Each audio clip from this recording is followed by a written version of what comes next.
Hello, everybody, and welcome to the Mike Leonetti Variety Show. What a show that we have today. I got some special guests, legends that you're not going to believe. Don't move, don't touch that dial, because what I'm going to tell you, you're going to go wild with. But before I go any further, don't forget to subscribe. My brother always gives me the stuff to read, and I can't see. I'm at that age now. Subscribe, make sure you hit the like button, and do whatever that you got to do to share everything. You know, everybody knows that I'm at Ahern's. I'm at the Joel's Chop House every Saturday and Sunday. They did something a little bit different because, again, we want to make it affordable for the people. If you go to call, you can buy the show tickets at $78 per person. That includes dinner.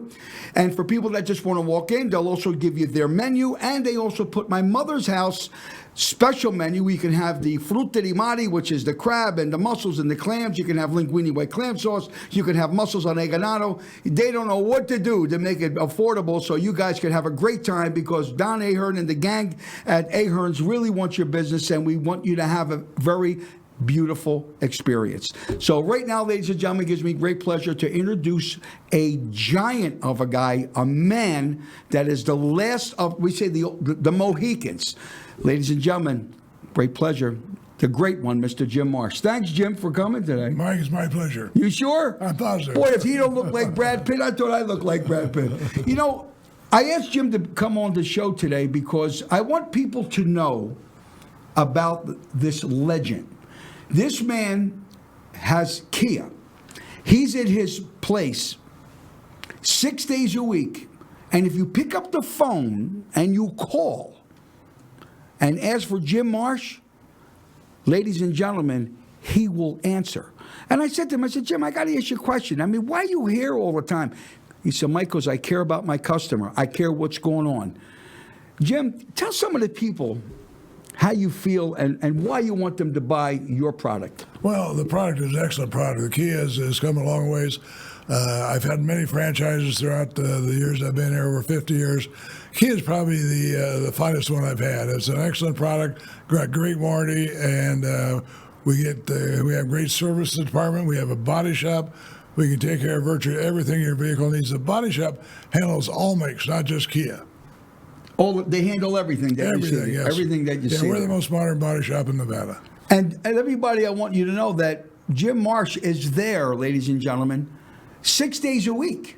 He's there 6 days a week. He could be on Acapulco on a beach soaking on a coconut. He decides to stay there. I said, Jim, and he's great because he's got his thumb on what's going on. And that's the reason why, ladies and gentlemen, he's number one in Las Vegas, Nevada. You got a Jeep place, too. You have the right Jeep. Next door, we have Chrysler Jeep. Right next door. Chrysler Jeep. Uh-huh. Now, you also own some casinos. I do. What's some of the casinos you own? Well, I own the Skyline in Henderson. We've had that about 18 years.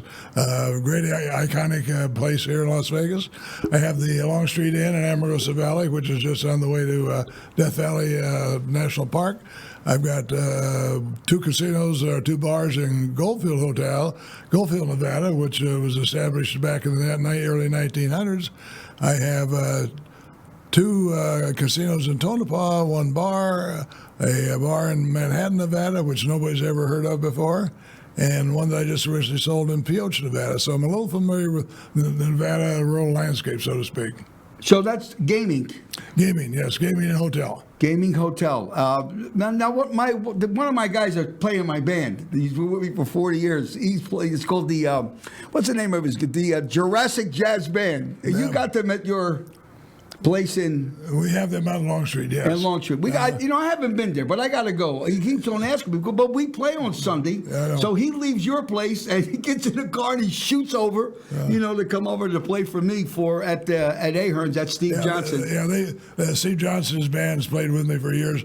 They're on every Sunday afternoon to 2 to 5:30 at the Skyline. Now, people ask me all the time, they say, property. I mean, I think you had about 10 acres somewhere. Is it 10 acres? Well, we've got the one in Amargosa Valley. We've got almost 700 acres. 700, but isn't it like 700,000 acres? No, just 700. Just 700 acres? Unbelievable. And it's such an amazing thing, ladies and gentlemen, because, it's such a pleasure to know Jim, because he came to my restaurant and he dined, and his daughter, Stacy, and his grandson Jimmy. They were there. They came over and they had dinner, and it's a marvelous thing, Jim. And I got to tell you the God's honest truth. It's such a great honor. I said, Jimmy, how old are you? Am I allowed to say, ladies and gentlemen, you're not going to believe this. I thought Jimmy was like in his 70s, maybe pushing 80. He's 90 years old. Is that 90 years old? Let me tell you a cute story. My daughter, Stacy, I said, I don't want anything for the 90th birthday. You promised me, Stacy, no surprise parties, no nothing. She said, Dad, okay, God, believe me, I won't have anything. So I was out of town. I was coming back in the Friday before Christmas, walked in the door, and there's 200 people standing there singing happy birthday to me. Surprised me, knocked me off my feet. I guess, like I say, they had showgirls, food, music, dancing. It was a real affair. So, Stacy, I forgive you. Yeah, Stacy, I forgive you too. I wasn't invited. What the heck happened? I would have sang a song for you. That's great. Jim, I got to tell you, you came to Vegas in the early 70s. 1971. And it's amazing that you are they say, founding fathers. You're like the last of what Las Vegas was, ladies and gentlemen. Which is such a blessing, such an honor to have a guy like Jim Marsh take time out of the day to come to this studio for me, to go out to you, because this guy's got a million things to do. He's got a million people. How many people you employ? Close to 500. 500 people to take the time out to come over here and to say hello. And ladies and gentlemen, for my viewers that are out there, I want you to listen to Mike. I say Chef Mike because I retired on the chefing, but I'm still out there singing. Make sure you get in your car, go down to say hello to him. If you need a trade-in, right? Oh, yeah. Absolutely. Jim will take the trade-in. If you want to just say hello to the guy and shake a hand of a legend, he's there. And you got to see what he has inside his place. I mean, the memorabilia. Tell them some of the memorabilia you got. Oh, we're like a little museum of a lot of Nevada history, Las Vegas history, fireplaces. We have a doctor's buggy in the showroom. We have a Wells Fargo stagecoach in the Jeep showroom. All kinds of memorabilia, most of it from Nevada. Jim, if you had one thing to do, one more thing, tell the people what you would like to do. Because your legacy, what you're going to leave, is unsurpassed. They say you can't take it with you, so I decided I'm not going, Mike. Oh, okay. Ladies and gentlemen, once again, let's have thank you, Jim Marsh, for taking the time to come and see me. We got some other couple special guests that are coming on the TV show today, but I wanted to give Mr. Marsh, the opportunity to come on the program, talk to my guests, talk to my customers, and Jim, I love you, buddy. I can't thank you enough for being so kind. I know Kellogg's thanks you. And I thank you, and Stacy thanks you, and everybody that bought a Kia thanks you. You realize that. Put it there, Jimmy. Thank you, Mike. It's been my pleasure. Thanks, everybody. We're going to go do a short commercial. We'll be right back with my other guest. Hey, lady, sit down. Don't you dare move from that dial.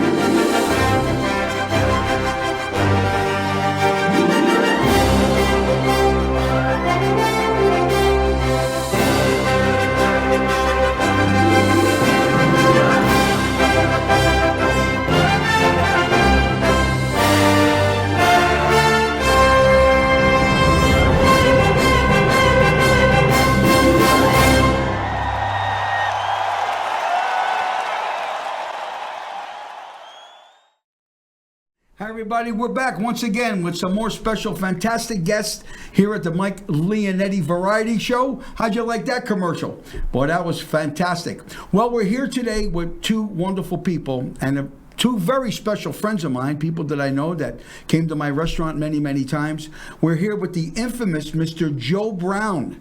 Thank you, Joe, for taking the time to come out and visit with me this morning. Joe was out duck hunting early this morning, and I had to go get him because he forgot. But he came to the show, and my other special guest, Gary Hoskins. Gary does the CCWs. I want to start off with my friend Joe Brown. Joe, I got to tell you something. There's no words to say what great respect that I have for you. I had dinner at Bob Taylor's ranch, and who do I run across is John Moran. Oh, good. Johnny was there, and he was with the governor. He's sitting down with the governor, and I invited him the week after next when he has some time to come on the show. He said, "Come, we could talk about old times." And I know that you know these guys. Yep. And for the viewers that are watching me today, let me explain who Joe Brown is. When it comes to the political arena, there's not that many guys that are that influential and that powerful. He's the founding father of Las Vegas, and he knows the people that made Vegas what it was. And each Wednesday of every month, Joe has a program that I'm so glad that he invites me, because I'm surprised that he invites me there, because he's always promoting my show. He says, "Don't forget Mike Leonetti. He's up performing at the Chop House upstairs." Joe, tell us some of the people who you were, because I know you were a prominent attorney here in Las Vegas. Well, I practiced law here 56 years. 56 years, and your partner was...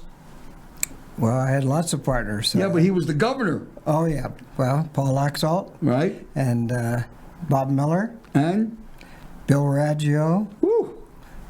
Lots of Senator Mel Close, Senator Mike Sloan, Senator Don Ashworth, Senator Herb Jones. They were all my partners. That's incredible. And Mr. List?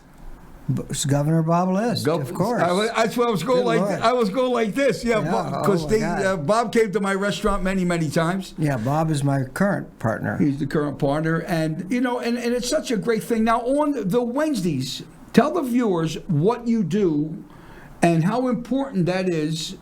Because what you set, the precedents that you set, because I've seen people, the district attorney goes there, people that are running for judge, people are running for state senate.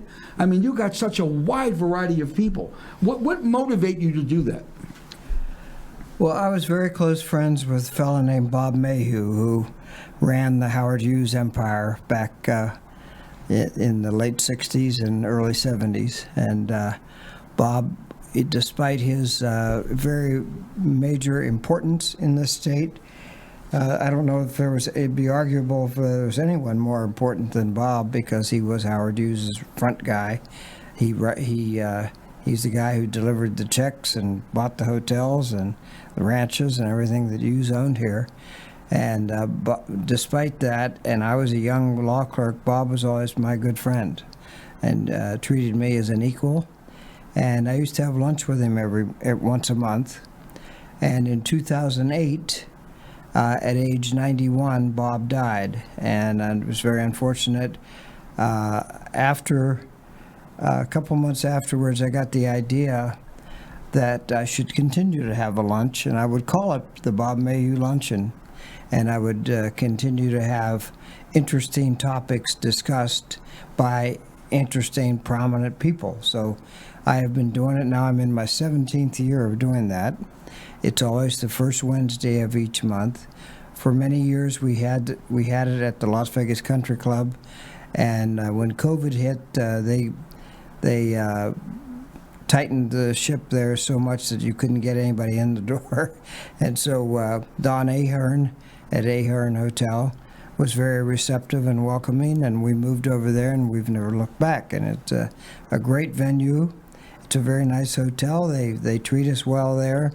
The food's good, and so for about the last 3 years, I have been at the Ahern Hotel first Wednesday of every month. And I'm there with you. I mean, I'm not there. I'm there. Leonetti's there. Yeah, I'm over there, and he always will say something nice and say, and he looks around. He said, if he forgot anybody, and he'll see me because you can't miss the way I dress every time I come into the place. And he'll say, don't forget, Mike Leonetti's performing at the Chop House upstairs. Make sure you go see him. Now, can anybody go to this? Yes, anyone is invited. I have a couple of rules, and that is it's a forum for polite discourse.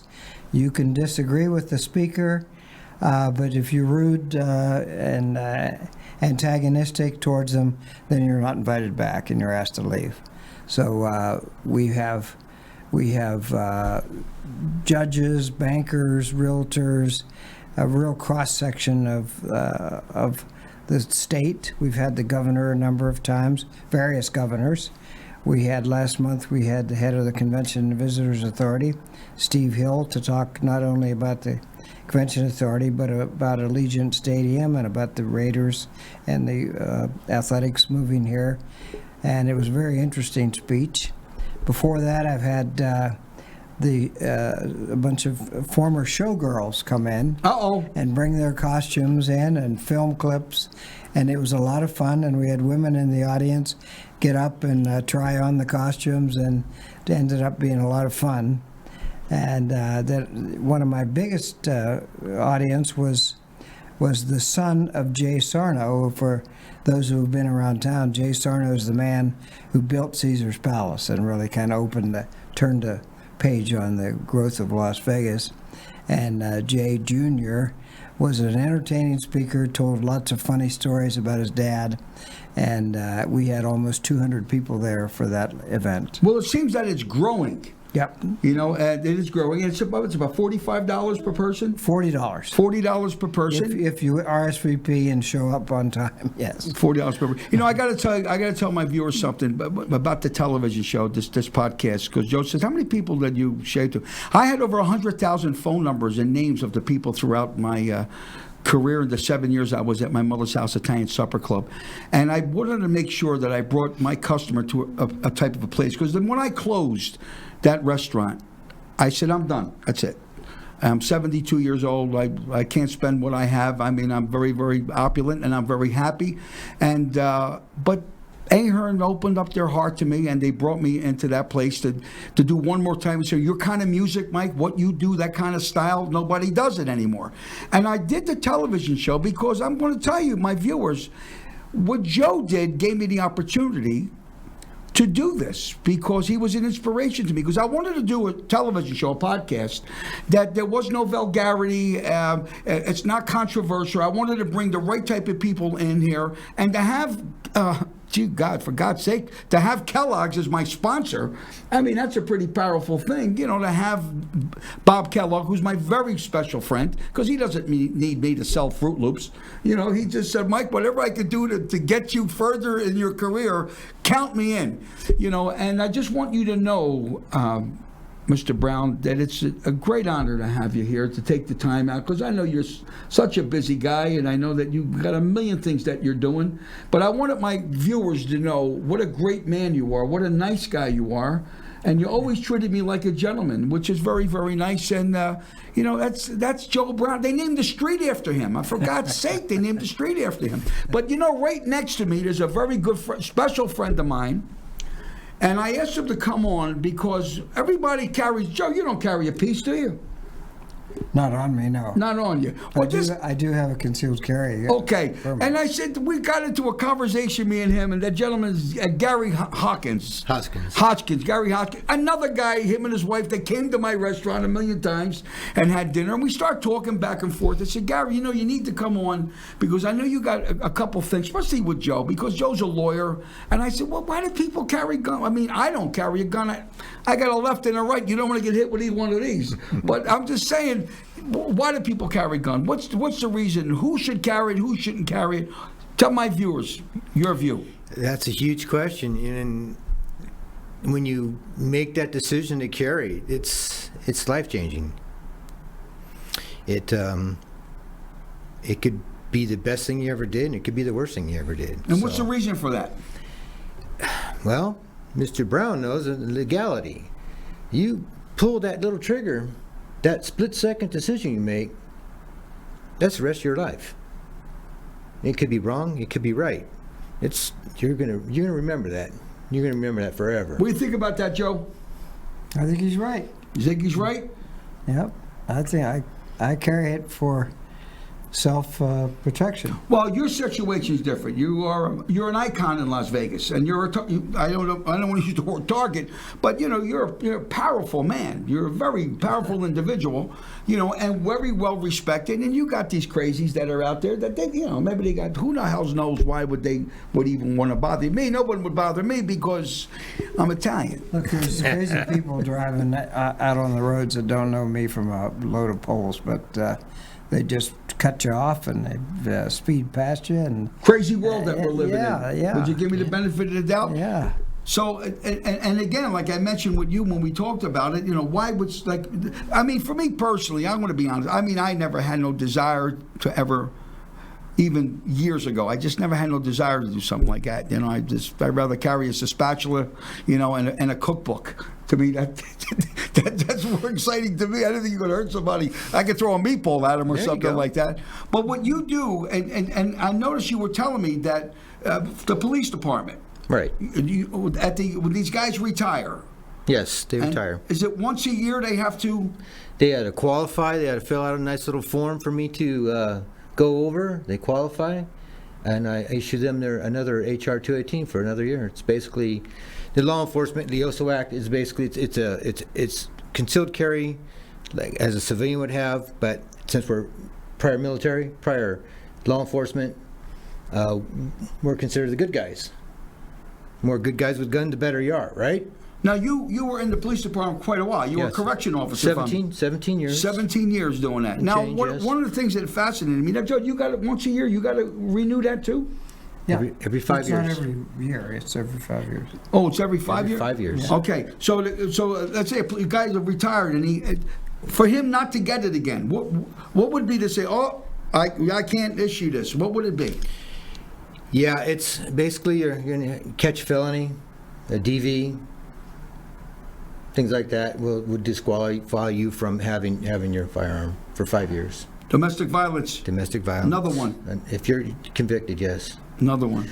Domestic violence, DUI. At this moment, we're working some things out right now. But you're convicted of DUI. Your HR 218 is being held up at the moment right now. Really? Yes. See, little things you don't know, Joe, I don't just know in case. everything, no. It's incredible. So I got to ask you a question, Joe, and I got to ask you a question. Is it Fruit Loops, is it Cocoa Krispies, Pops, or Frosted Flakes? What would it be, Joe, if you had to? We're sitting down for breakfast. The only thing we got is this. Kellogg's. I used to like Frosted Flakes. You don't do them no more? When I was a kid. No, I haven't had. You haven't had Frosted Flakes? cereal. How about you, Gary? Is it Frosted Flakes? Is it Pops? Is it Cocoa Krispies? Is it Fruit Loops? We're going to go with the Cocoa Krispies. Cocoa Krispies? Cocoa Krispies. Well, for me, I'm like John. I like the Frosted Flakes. To me, I just love Frosted Flakes. There's just something about it. And again, I always say hello to my friend, Mr. Bob Kellogg, for being so special, and a new affiliate that we have. We have Roy McCain. Am I saying correctly? Roy McCain, Love Las Vegas Realty. He was here. He's one of our co-sponsors. There's a lot of people that want to get on the program, and I love you and I thank you. My phone rings off the hook, but it's only certain people that I can bring on because naturally with Kellogg's, you have to have the right type of people. I had to do a background check on Joe. I had to make sure that I'm teasing you, Joe. I'm having fun with you. Because I drive this poor guy crazy. But it's such a blessing, and I want to thank the both of you, Joe, for taking the time. I know you're busy, and I love you with all my heart. I want to also thank you for coming on. I hope that the viewers that took a look at the program today, we had Jim Marsh earlier. I was going to have him with Joe, but when Joe was out shooting, he was shooting ducks. I don't know why. No, I'm going to kid you. So remember, ladies and gentlemen, to subscribe, to turn around and like, and it's very, very important. And I'm so proud to be the number one podcast in Las Vegas. Nobody reaches more people than me. And that's through the affiliates of people that I knew through the restaurant. And don't forget to come and see me. Remember, it's $78 per person for the tickets to see my show. It includes dinner. It includes dinner, which is phenomenal. So I always say this all the time. If I had Aladdin's lamp, I had one wish to make. I wouldn't wish for caviar or any special dish. I wouldn't wish for dollars, yet in dollars I have few. I'd wish to perform, to come to a place like this, to bring wonderful people like I have on this show for people like you, so you can get more in tune of life, of what life is all about. Thank you, everybody, for being so kind, for watching. Don't forget, next week, I got another surprise for you. Let's say goodbye to everybody. Come on, Joe, lift that arm up. I know it's hurting from shooting that gun. I'll see you later. Bye.